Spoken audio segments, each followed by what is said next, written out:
Buenas tardes, somos estudiantes del doctorado en educación en la asignatura de Filosofía de la Ciencia, orientada por la profesora Alexa Senio. Este trabajo se realiza en el marco del Centro de Investigación La Casa del Maestro, como parte del ejercicio de divulgación científica sobre las corrientes del pensamiento contemporáneo. En esta ocasión abordaremos la Escuela de Chicago. Sean bienvenidos.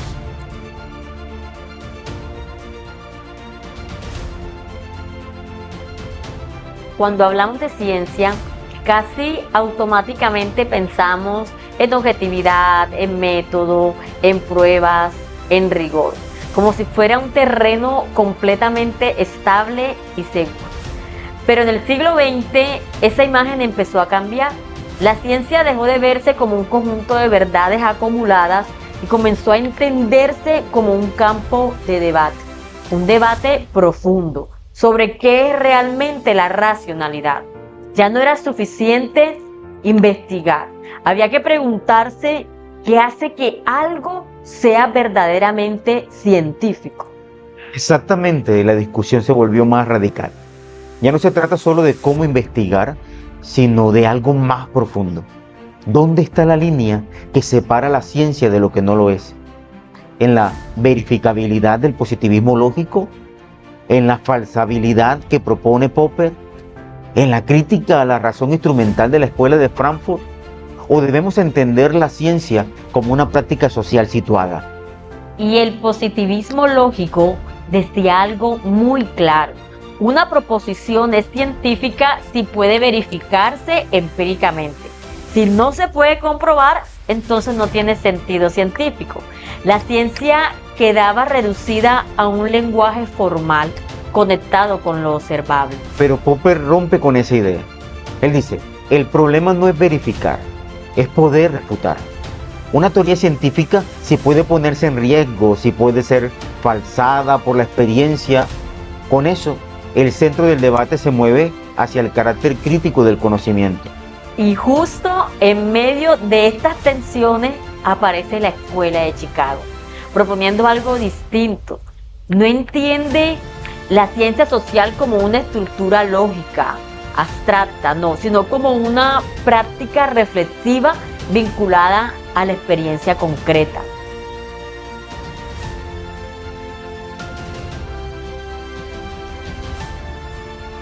La Escuela de Chicago surge a comienzos del siglo XX, en una ciudad que estaba cambiando radicalmente.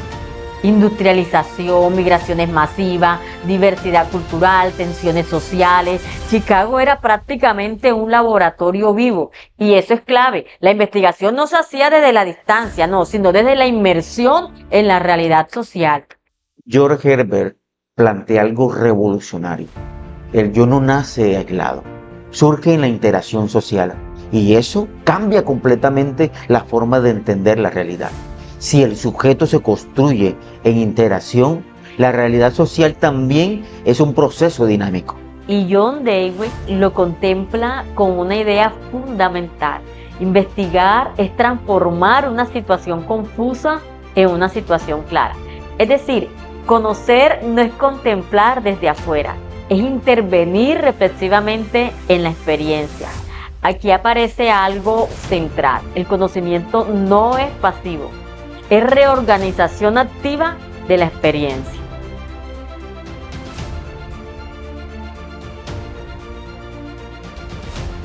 Ontológicamente, la Escuela de Chicago sostiene que la realidad social no es algo fijo, es intersubjetiva, es procesual, se construye en la interacción.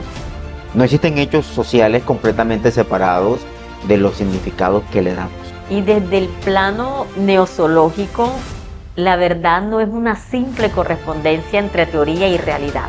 Es validación práctica, es aquello que funciona para clarificar una situación problemática. Epistemológicamente, esto implica algo muy importante.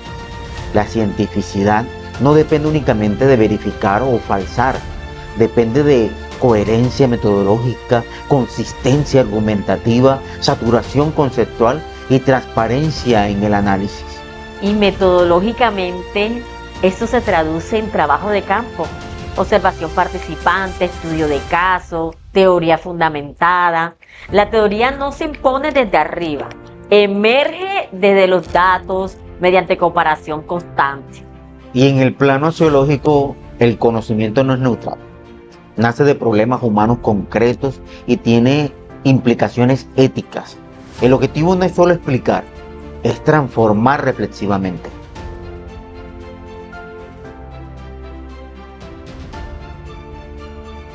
En el siglo XX, la gran pregunta fue entonces, ¿cómo distinguimos ciencia de pseudociencia? Popper propuso la falsabilidad como criterio universal. Pero aquí surge una duda importante. ¿Podemos aplicar el mismo criterio a todas las disciplinas? ¿Se puede falsar una interpretación etnográfica igual que una hipótesis física?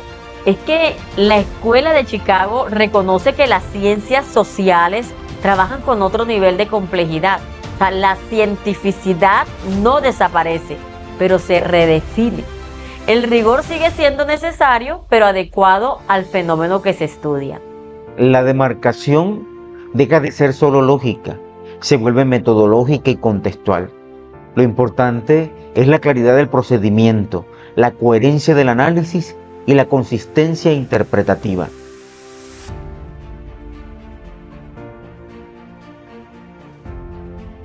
Popper defiende un racionalismo crítico universal. El conocimiento progresa eliminando errores.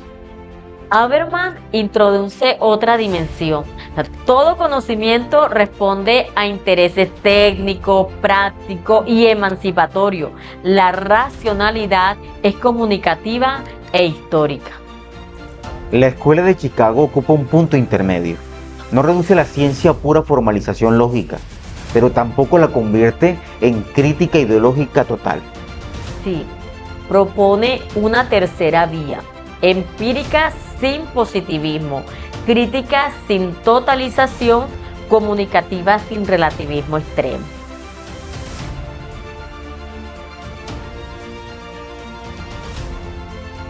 En educación, esto significa entender la escuela como un espacio simbólico, un lugar donde se negocian significados, donde se negocian identidades y prácticas. Investigar en educación implica diálogo con comunidades, responsabilidad ética y apropiación social del conocimiento. No se investiga sobre las personas, se investiga con ellas.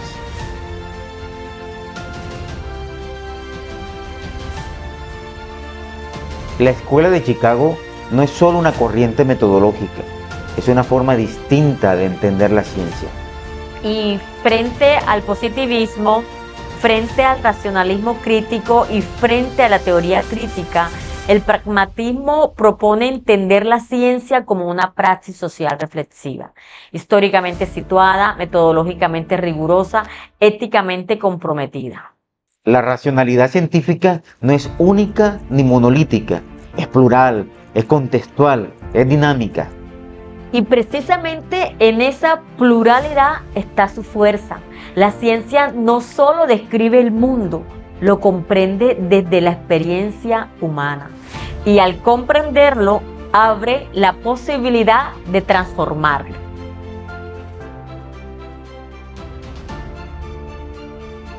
Bueno, después de este recorrido, entendemos que la Escuela de Chicago no solo propone otra forma de investigar, sino otra forma de comprender la ciencia. Porque más allá de métodos, de criterios, el conocimiento nace en problemas reales y en contextos concretos. Así, la ciencia deja de ser distante y se convierte en una práctica reflexiva, situada y responsable. Y entonces la pregunta ya no es solo qué conocemos, sino para qué lo hacemos. Porque al final, comprender la realidad con rigor también implica asumir el compromiso de transformar. Muchas gracias.